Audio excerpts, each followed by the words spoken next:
We all know how important a good night's sleep is, right? And we all know how devastating an Alzheimer's diagnosis can be. But what if these two things are locked in a kind of dangerous dance, a vicious cycle where each one makes the other worse? Well, today we're going to untangle that very complicated relationship. So here's the big question. The real head-scratcher. Is Alzheimer's the villain that comes in and just wrecks a good night's sleep? Or is a chronic lack of sleep an accomplice, something that actually helps the disease take hold in the first place? It's the classic chicken or the egg problem. And as you're about to see, the answer is, they're both right. All right, first up, let's look at the evidence for Alzheimer's being the main culprit. How exactly does this disease go to war with our ability to sleep? To get this, we've got to talk about our circadian rhythm. You can think of it as your body's own internal 24-hour clock. It's like a master conductor for an orchestra, telling you when to feel tired and when to feel awake. It is absolutely essential for healthy sleep. So, where does this master clock live? It's in this tiny part of the brain called the suprachiasmatic nucleus, or the SCN for short. And this is the key, because we now know that the cellular damage from Alzheimer's can directly attack the SCN. It basically shatters the body's timekeeper.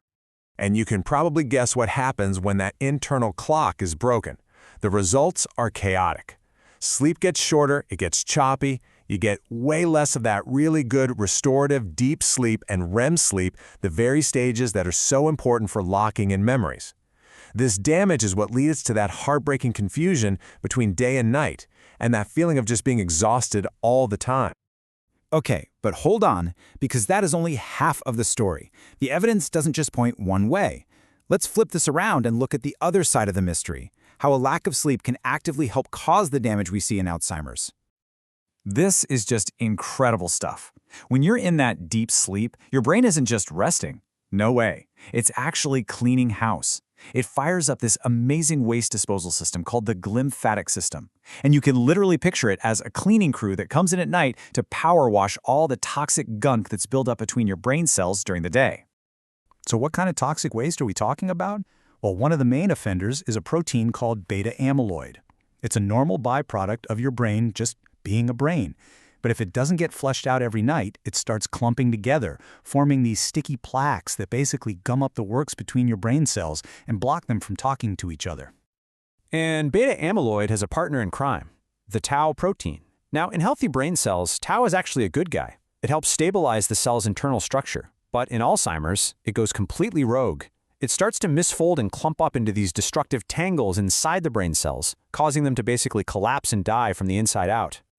So how bad can one night of poor sleep really be? The science here is just, wow. It turns out that just a single night of sleep deprivation can cause the levels of that toxic tau protein to spike by as much as 50%. Just let that sink in. A 50% jump in brain toxins from one bad night. Okay, let's put it all together now. This brings us right back to our original question, which comes first? And the answer is, it's a trap. It's a devastating feedback loop. You can see it here. Alzheimer's damages the brain's clock, which messes up sleep. That poor sleep then stops the brain's cleaning crew from working, which lets all that beta-amyloid and tau build up. And that buildup makes the brain damage even worse, which, you guessed it, disrupts sleep even more. Each problem just feeds the other over and over again. Now, understanding this cycle is so important because it means we actually have a chance to break it. We are not helpless here. So let's get into some practical, real-world strategies that can make a difference. This is all about what experts call good sleep hygiene. Simple stuff, really. Getting some sunlight first thing in the morning helps reset that internal clock. Regular exercise is fantastic, just maybe not right before you try to go to sleep. And here's a big one. Creating a really strong mental link that your bed is only for sleeping. No TV, no work. These are simple things, but they can dramatically improve sleep for just about anyone. So these general habits are a great start for all of us. But of course, if you're caring for someone with Alzheimer's, you know the challenges are on a whole other level, and they require a much more specific toolkit. This is a fantastic checklist for caregivers.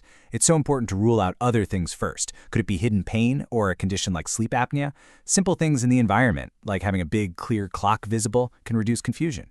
And establishing a really calm, consistent bedtime routine, maybe some quiet music, lower the lights, that can signal to a confused brain that it's time to wind down. And that can make a world of difference for everyone's peace of mind. And let's be really clear about why this is all so urgent. This quote from our source material it's stark. This isn't just about feeling a little tired. Alzheimer's is the 7th leading cause of death in the US.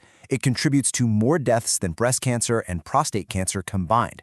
So managing symptoms like sleep disruption isn't a small thing. It's a critical part of care and quality of life. So, we end with this really powerful question that goes way beyond Alzheimer's and applies to every single one of us. Knowing what we now know about the brain's nightly cleaning crew and the toxic waste it has to clear out, could making high-quality sleep a non-negotiable priority be one of the single best investments we can make for our long-term brain health? It's definitely something to sleep on.